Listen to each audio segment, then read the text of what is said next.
পিঁপড়েকে দেখেছেন, যে আকারে হয়তো ছোট হতে পারে কিন্তু বড় শিক্ষা দিয়ে যায়, কিন্তু আমরা শিখি না।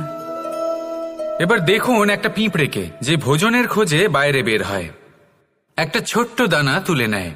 ছোট দানা তোলে কারণ তার থেকে বেশি সে তুলতেই পারবে না। সে দানা নিয়ে চলতে শুরু করে, কোনো দেওয়ালে উঠে পড়ে, আবার পড়েও যায়।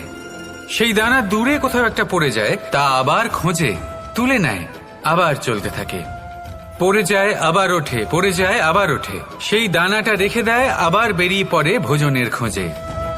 পরিশ্রম করতে থাকে কিন্তু হার মানে না। এই শিক্ষাই তো আমাদের প্রাপ্ত করতে হবে। নিরন্তর পরিশ্রম আর নির্ভীক হয়ে কর্ম করে যেতে হবে। এটাই হলো সাফল্যের মাধ্যম, এটাই হলো জয়ের মন্ত্র, অচ্যুত অজয় অস্ত্র। তাহলে আসুন আর